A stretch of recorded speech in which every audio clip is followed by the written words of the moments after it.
ఈ రోజు రాశి ఫలాలు. మేషం, ఏరిస్. కొంచెం కాన్సన్ట్రేషన్ ఉండాలి బాస్. ఉద్యోగం విషయంలో జాగ్రత్త, వ్యాపారంలో ఇంకా జాగ్రత్త. చిన్న చిన్న పొరపాట్లు జరుగుతాయి, ప్రమాదకరంగా మారే ప్రసక్తి లేకుండా మీరే మార్చుకోవాలి. వృషభం, టారస్. ఆర్థిక లాభాల్ని బాగా గడిస్తారు, క్రియేటివిటీతో మంచి పేరు తెచ్చుకుంటారు. ఇక ఉద్యోగుల్లో మంచి ఉన్నత స్థాయిని కూడా సాధిస్తారు, వ్యాపారంలో ఆర్థిక లాభాలు గడిస్తారు. మిథునం, జెమినై. వ్యాపారంలో కొంచెం శాంతంగా ఉండాలి, ప్రణాళికాబద్ధంగా వర్క్ చేయండి, విజయాన్ని మీ సొంతం చేసుకోండి. ఇదిగో అసలే ఇయర్ అండి, ఖర్చుల్లో కంట్రోల్ చాలా అవసరం, అభివృద్ధికి అవకాశాలు ఉన్నాయి, ప్లానింగ్ ఇంపార్టెంట్. కర్కాటకం, క్యాన్సర్. మంచి స్థిర చిత్తంతో నిర్ణయాలు తీసుకోండి, అపార్థాలు వివాదాలు మనకెందుకు, దూరంగా పడేయండి వాటిని. ఆర్థిక పరంగా అనుకూలంగా ఉండబోతుంది. కొంచెం అప్పులు ఈ గోల ఉంటే గనక ఆ విషయాల్లో జాగ్రత్తగా ఉండాలి. సింహం, లియో. ఉద్యోగంలో శ్రమ పెరగకుండా చూసుకోండి, ఆర్థికంగా పొదుపు చాలా అవసరం బాస్. తోటి వారితో ప్రశాంతంగా మాట్లాడండి, వ్యాపారంలో మంచి రిజల్ట్స్ మీకోసం వెయిటింగ్. కన్యా, వర్గో. ఆర్థికంగా స్థిరాస్తి యోగం, క్రియేటివిటీతో మంచి మంచి పెట్టుబడులు మీకు మేలు చేసే టైం ఇదే అన్నమాట. ఉద్యోగంలో గుర్తింపే కాదండోయ్,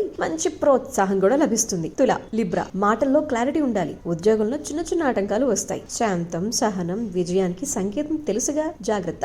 వ్యాపారంలో మంచి లాభాలు ఉన్నాయంట, ఓ ప్లాన్ ఏంటి అటువైపు. వృశ్చికం, స్కార్పియో. మనోధైర్యంతో మీరు తీసుకునే నిర్ణయాలు బాగా లాభిస్తాయి, ఆర్థికంగా పొదుపు అనుకూలం బాగా ఉన్నాయి. ఇక మంచి సమయస్ఫూర్తితో నిర్ణయాలు తీసుకోవటమే తరువాయి, దాంతో అంత మేలే జరుగుతుంది. ధనుస్సు, సాజిటేరియస్. ఖర్చులు పెరగకుండా చూసుకోండి, ఉద్యోగంలో శ్రమతో కూడినటువంటి ఫలితాలుంటాయి, ఆర్థికంగా బాగానే ఉండిపోతుంది. మకరం, క్యాప్రికాన్. కుటుంబంలో ఆనందం నెలకొంటుంది, ఉద్యోగంలో వ్యాపారంలో మంచి లాభాలు, అదృష్ట యోగాలు, పనులన్నీ సజావుగా కంప్లీట్ కావడాలు. ఇంకేం కావాలి, హ్యాపీగా డేని ఎంజాయ్ చేయండి. కుంభం, ఎక్వేరియస్. ముఖ్యమైన విషయాల్లో మౌనంగా తెలివిగా ఉండాలి, ఉద్యోగంలో మంచి పేరు చేకూరుతుంది, ఆర్థికంగా అదృష్టం కూడా కలిసి వస్తుంది. మీనం, పైసిస్. ఉద్యోగంలో ఎప్పటి పనులు అప్పుడే కంప్లీట్ చేయండి, ఆలస్యం మొహమాటం వద్దు, ఆర్థికంగా అనుకూలంగా ఉంటుందిగా కాబట్టి ఆత్మవిశ్వాసంతో పనుల్ని కంప్లీట్ చేయండి, పాజిటివ్ గా ముందడుగు వేయండి, అనుకున్న పనుల్ని సాధించండి. All the best, good day.